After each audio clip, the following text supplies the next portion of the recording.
அப்பா சாரிப்பா. எதுக்கு சாரி? நேத்து குடினால எத்தனை குடும்பம் நடுத்தருவுக்கு வந்திருக்குன்னு உனக்கு நல்லா தெரியும். அப்பா இனி அது மாதிரி நடக்காதுப்பா. என்னடா நேத்து ராத்திரி ஏதோ சத்தம் போட்டிருந்தியாம? டேய் ராஜா, அதை பத்தி ஒன்றும் பேச வேண்டாம்.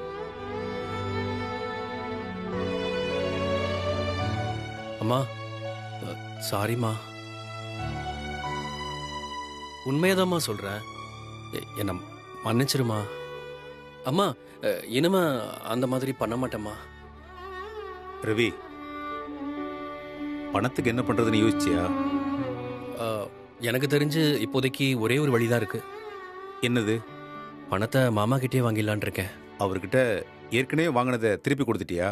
அவரு அதை கடனா கொடுக்கலப்பா. அப்ப இந்த முறை வாங்க போறத கடனா கேட்க போறியா இல்ல உதவியா கேட்க போறியா?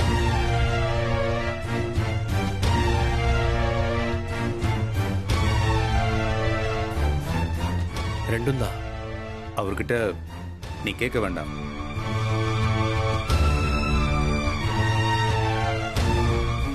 ஏன் எங்க அப்பாட்ட கேட்க வேண்டாம்னு சொல்றீங்க? ஏன்பா நீங்களும் அந்த நகையை வாங்கி தர மாட்டேன்னு சொல்லிட்டீங்க. அவனையும் அவங்க மாமனார்கிட்ட கேட்க வேணாங்கிறீங்க.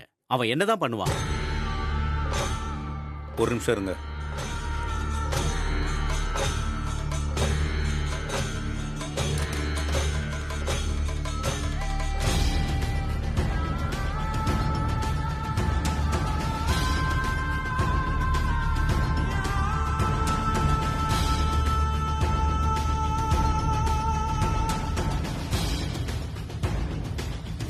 இது இந்த வீட்டோட பத்திரம். இந்த வீட்டு மேல இன்னும் 10 லட்சம் ரூபாய் லோன் பாக்கி இருக்கு. நான் ரிட்டையர்ட் ஆகிறதுக்குள்ள கட்டிடலான்னு பார்த்தேன். விஆர்எஸ் கொடுக்க வேண்டியதா போச்சு. செட்டில்மெண்ட் பணத்தில் கூட கடனை அடைச்சிடலான்னு நினைச்சேன். ஆனா அதையும் உங்க 3 பேருக்கும் பிரிச்சு கொடுத்துட்டேன். 10 லட்சம் ரூபாய் எப்படி பணமோ, நீங்க அவசரப்பட்டு அன்னைக்கு மனோகர் பையனை அடிச்சதுனால அதுவும் இல்லைன்னு ஆயிடுச்சு.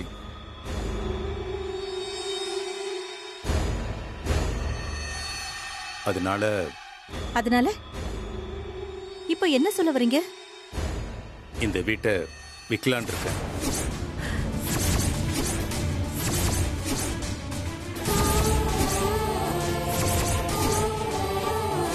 அதில் வர்ற பணத்துல 10 லட்ச ரூபா கடன் அடைச்சது போக மீத பணத்தை நீங்களே பங்கு போட்டுக்கோங்க. அப்பா வீட்டை வித்துட்டு நாம எங்கங்க போறது? ஏன் சீதா, நமக்கு தான் 2 பசங்க இருக்காங்களே. இல்லப்பா, வீடை விற்கிறதுக்கு பதிலா வீட்டு மேல லோன் வாங்கலாம்ல. லோன் வாங்கினா அந்த கடனை திருப்பி கட்ட நான் என்ன உன்ன மாதிரி வேலைக்கா போயிட்டு இருக்கேன்? அப்பா இல்லைன்னா அது வந்து நானும் அண்ணனும் பாதி பாதியா கட்டிடுறோம். உனக்கு என்னப்பா, உனக்கு 2 வருமானம், நீ ஈஸியா கட்டிடுவ. ஒத்த சம்பளத்தை வச்சு நான் எப்படி கட்டுவேன்? நீங்க யாரும் கட்ட வேண்டாம். நான் வீட்டை வித்துடலான்னு முடிவு பண்ணிட்டேன்.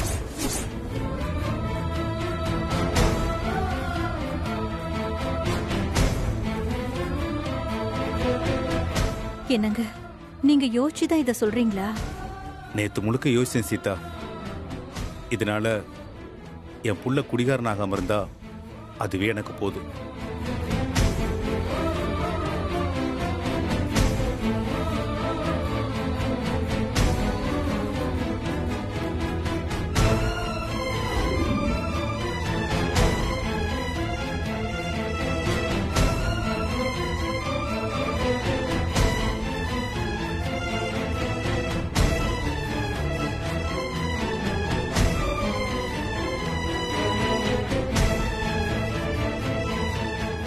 என்னங்க,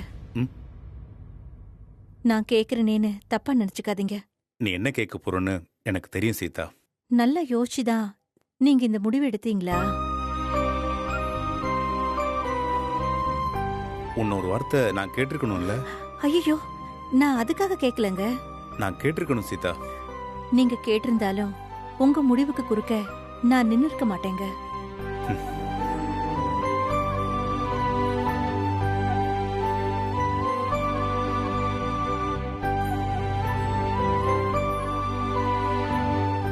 என்னங்க, அப்படியே வித்தாலும் யாருக்காக விக்கிறோம்?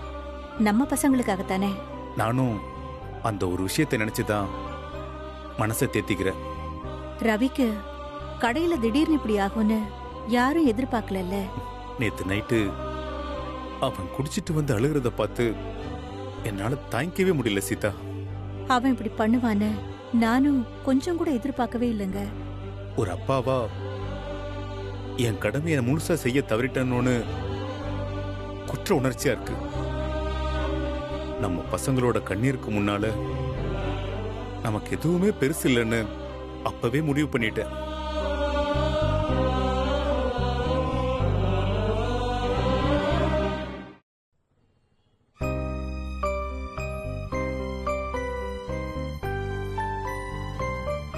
டேய், நீங்க 2 பேரும் என்ன லூசா? எனக்கு வேற வழி தெரியலடா.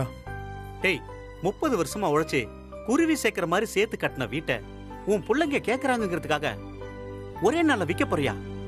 டேய், அவங்க கஷ்டப்படுறத என்னால பார்க்க முடியலடா. உன் கண்ணு முன்னாடி இருக்கிற பெஸ்ட் எக்ஸாம்பிள் நான் தான்டா. என்ன பார்த்துமா உனக்கு புரியல? டேய், என் பசங்க அப்படிலாம் எங்களை விட்டுற மாட்டாங்கடா. சரி, என்கிட்ட ஏதோ உதவி கேட்டியே, என்னது? வீட்டை உடனடியா வித்தாகணும். கையோட உடனே பேமெண்ட் கொடுக்கற மாதிரி பார்ட்டி ஏதாவது இருக்காங்களான்னு உனக்கு தெரியுமா? எனக்கு அந்த மாதிரி ஆளுங்களை யாரும் தெரியாதடா. புரோக்கர், பில்டர் அந்த மாதிரி யாரையாவது தெரியுமா? அந்த மாதிரி யாரும் தெரியலையே. என்னடா டீ சாப்பிடுறீங்களா? நீங்க சாப்பிட்டு இருப்பீங்க. ஒரு டீப்பா. கரெக்டான நேரத்துக்கு தான் வந்திருக்கீங்க. என்ன விஷயம்? இப்ப மார்க்கு சென்டிமெண்டா ஒரு கதை சொல்லுவான், நீங்களே கேளுங்களேன். என்னடா மார்க்கு, உன் பசங்க அடுத்த பிரச்சனையை கொண்டு வந்துட்டாங்களா?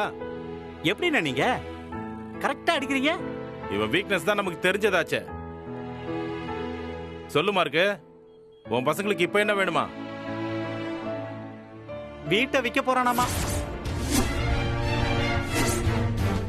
வீட்டை வித்து வர்ற பணத்துல பசங்களுக்கு பிரிச்சு கொடுத்து செட்டில் பண்ண போறாராம். ஏண்டா, உனக்கு மண்டையில் அடிபட்டு புத்தி கித்தி கெட்டு போச்சா? இந்த 6வது அறிவுன்னு ஒண்ணு இருக்கே, அதை யூஸ் பண்ணவே மாட்டியா? அப்படி இல்லைன்னு நீ ஒன்னும் சொல்ல வேண்டாம்.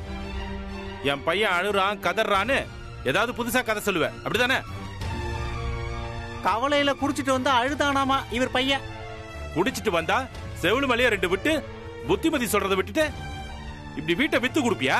அண்ணே, ரவி அந்த மாதிரி பையன் இல்லைண்ணே. ஆமா, உனக்கு தான் அறிவு இல்லாம போச்சு. சீதாக்கும் அறிவு இல்லையா? அவளுக்கு இதுல முழுசா விருப்பம் இல்ல. நான் தான் வீட்டை வித்து அவங்களுக்கு எழுதி கொடுத்துட்டு நீங்க 2 பேரும் எங்கடா போவீங்க? அதான் பசங்க 1க்கு 2 பேர் இருக்காங்கல்ல. அவங்க இருப்பாங்க, நீங்க எங்க இருப்பீங்க? டேய், நல்லா யோசிச்சு பாரு. இப்ப அவங்க தான் உங்க கூட இருக்காங்க. ஆனா நீங்க எப்படி அவங்களோட இருக்க போறீங்கன்னு யோசிச்சு பாத்தியா? அதுக்காக பசங்க கஷ்டப்படுறத பார்க்க மனசு கேட்கலண்ணே. Sentimental idiot idiot. உன்னை நல்லா புரிஞ்சு வச்சுக்கிட்டு கொஞ்சம் கொஞ்சமா உங்ககிட்ட இருக்கிற எல்லாத்தையும் வாங்கிட்டு கடைசியா வீட்டு மேல வந்து நிக்கிறானுங்க. அண்ணே, என்னால அவங்களுக்கு செய்ய முடிஞ்ச கடைசி கடமையா இதை நினைச்சுக்கிறேன். இதுக்கு மேல செய்யறதுக்கு உங்ககிட்ட ஒண்ணுமே இல்லையேடா. என் பசங்க எங்களை அப்படி விட்டுற மாட்டாங்கண்ணே. நான் உங்களை அப்படி வளர்க்கலண்ணே. இவ்வளவு பட்டு நீ திருந்தாம இருக்க பாரு. எனக்கு ரொம்ப கஷ்டமா இருக்குடா மார்க்கு. உனக்கு நீ இது எதுவுமே இல்லனா உன்னை நடுத்தருவுல விட்டுருவானுங்கடா. அப்படி ஒரு நிலைமை நிச்சயமா வராதுண்ணே. வந்தா பாத்துக்கலாம். இனிமே அந்த ஆண்டவன் தாண்டா உன்னை காப்பாத்தணும். நான் வரேன்.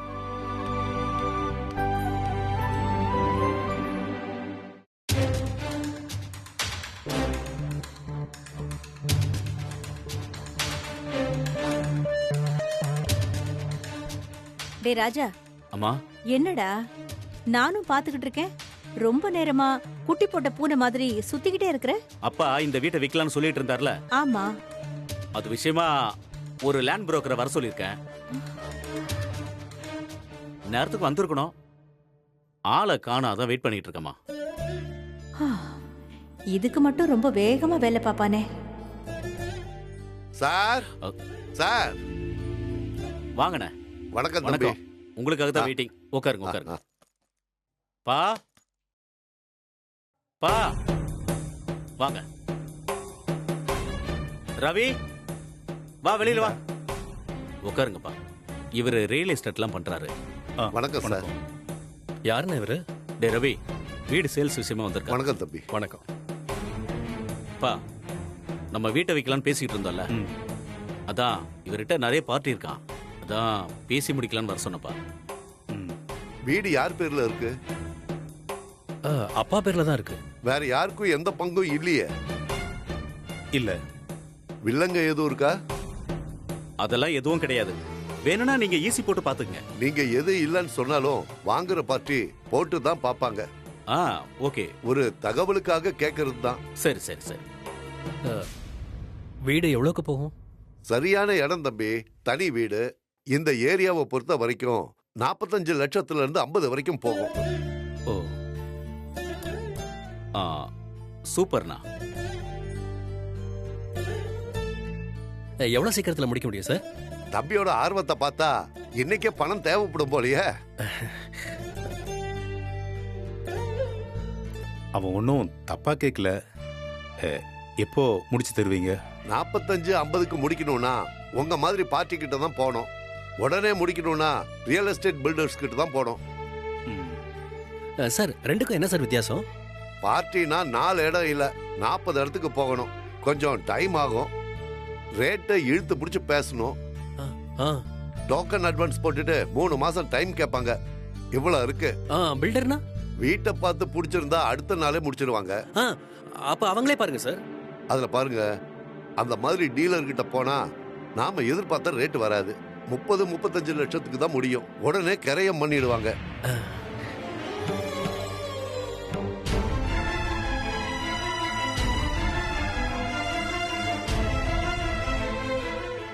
ஒரு நல்ல ரேட்டுக்கு ஒரு வாரத்துக்குள்ள முடிச்சு கொடுக்க முடியுமா சார்? 1 மாசமாவது ஆகுங்க. நாம சொல்றது ஒண்ணு செய்யறது ஒண்ணு கிடையாது. செய்யற தொழில வாக்கு சுத்தமா இருக்கணும்.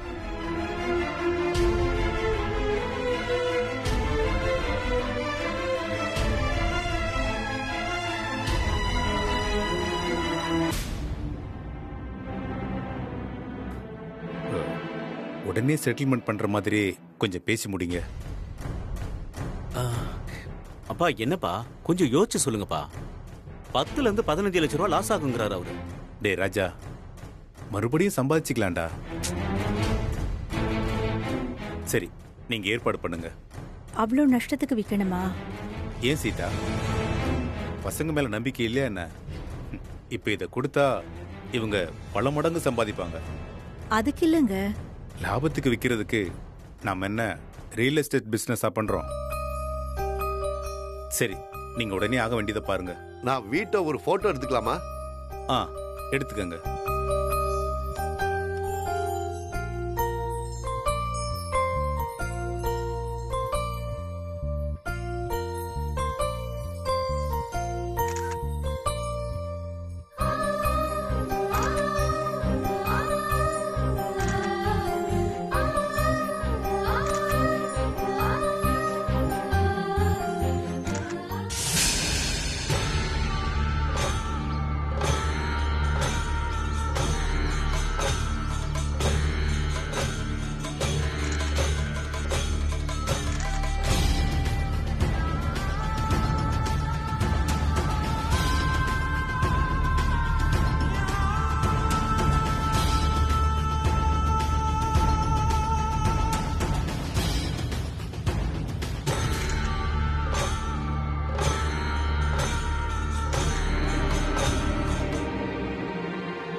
சரி, வீட்டு பத்திரத்தை ஒரு போட்டோ எடுத்து என் நம்பருக்கு அனுப்ப முடியுமா?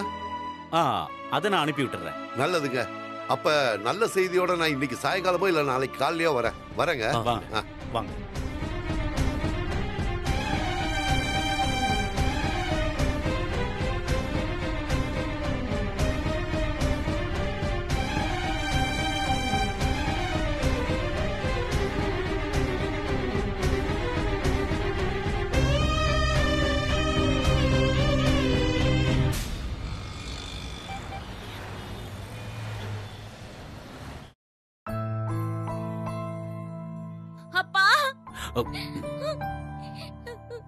ஐயோ ஐயோ ஐயோ ஐயோ ஐயோ இந்த வீடியோ விக்கணும்னு நினைச்சுங்க என்னால மனசே தாங்க முடியலப்பா.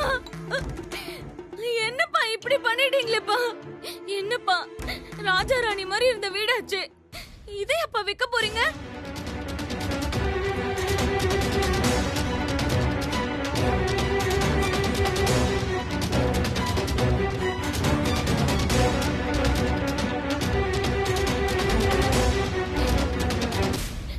கோயில போய் யாராவது விப்பாங்களப்பா? 2 ஆம்பளை பசங்க இந்த வீட்ல இருந்தும் எப்படி அந்த வீட்டை விக்கிறதுக்கு ஒத்துக்கிட்டீங்க? ஏமா நீயும் கூட இருந்து எப்படிமா இதுக்கு சம்மதிச்ச? குடும்ப சூழ்நிலை அந்த மாதிரி இருக்கு ரேவதி. என்னம்மா பெரிய சூழ்நிலை? அதுக்காக வீட உடனே வித்தரலான்னு முடிவு பண்ணிட்டீங்களா? கொஞ்சம் பொறுமையா இரு, நான் சொல்றத கேளு. ஐயோ, எனக்கு நல்ல பிரசவம் பார்த்ததே இந்த வீட்ல தானே, என் புள்ள பிறந்ததும் இந்த வீட்ல தானே, என் மூத்த புள்ள பிறந்ததும் இந்த வீட்ல தானேமா. ஏய், ரெண்டும் ஒண்ணுதான்டி. அவங்க 2 பேருக்கும் தொட்டில் போட்டு பேர் வச்சதும் இந்த வீட்ல தானே, அவங்க கவர்ந்தது தவிழ்ந்தது நடந்தது எல்லாமே இந்த வீட்ல தானேமா. இந்த வீட்டை நான் விற்க விட மாட்டேன், இந்த வீட்டை நான் விற்கவே விட மாட்டேன். உன்ன மாதிரி ஒவ்வொருத்தருக்கும் பாசம் இருக்கதான் செய்யுது. இப்ப நிலைமை சரியில்லைம்மா, வித்து சரி செய்ய வேண்டிய சூழ்நிலை. என்னப்பா பெரிய நிலைமை? அதான் ஒருத்தன் நல்ல வேலைக்கு போறான், இன்னொருத்தன் டிபார்ட்மெண்டல் ஸ்டோர் வச்சிருக்கான், மருமக வேலைக்கு போறா. வீட்டை விக்கிற அளவுக்கு அப்படி என்னப்பா நிலைமை வந்துருச்சு? இங்க பாரு, வீட்டுல நடக்கிற ஒன்னொன்னுத்தையும் உங்ககிட்ட சொல்லிட்டு இருக்க முடியாது. அப்பா ஒரு முடிவு எடுத்திருக்காரு, அதுக்கு நாங்க எல்லாம் கட்டுப்பட்டுக்கிட்டு இருக்கோம்.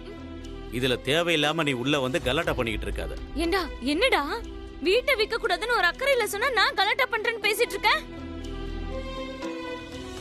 ஏண்டா ரவி, அவனை பத்தி தான் உனக்கு தெரியும்ல, நீயும் மட்டும் இதுக்கு ஒத்துக்கிட்ட? இதுல மெயின் வில்லனே அவன்தான், அவங்கிட்ட போய் கேக்குற. இப்ப இதை வித்து பணம் புரட்டலன்னா நாளைக்கு நான் நடு ரோட்ட தான் நிக்கணும். என்னடா சொல்ற? உனக்கு எல்லாத்தையும் விவரமா சொல்லிட்டு இருக்க முடியாதுக்கா, புரிஞ்சுக்க. பா, என்ன விலைக்கு விக்கலான்னு இருக்கீங்க? பணம் அவசரமா தேவைப்படுறதுனால இப்போ உடனே வித்தாகணுமா? அப்படி வித்தா ஒரு 35 லட்சம் போகும். ஐயோ அப்பா, என்னப்பா 50 லட்சத்துக்கு மேல போக வேண்டியது வெறும் 35 லட்சத்துக்கு போகுதுன்னு சொல்றீங்க? என்னப்பா அநியாயம் இது? இங்க பாரு, இதெல்லாம் முன்கூட்டியே நாங்க எல்லாரும் பேசிதான் முடிவு எடுத்திருக்கோம். நீ வந்த வேலை என்னமோ அதை மட்டும் பாரு. சரிப்பா, வீட்டை யார்கிட்ட விற்க போறீங்க? இன்னும் யாருன்னு தெரியலம்மா, புரோக்கர் கிட்ட சொல்லியிருக்கு. சரி, வீட்டை தான் விக்கிறதுன்னு ஆயிடுச்சு, வெளி ஆளுக்காச்சும் விற்காம இருக்கலாம்ல? நமக்கு தெரிஞ்சு இதை வாங்குறதுக்கு யார் இருக்கா?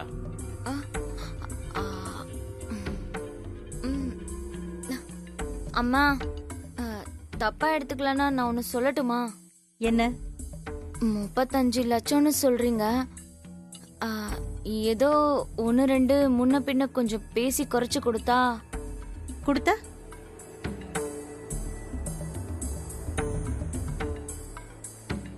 நானே இந்த வீட்டை வாங்கிக்கிறேனே.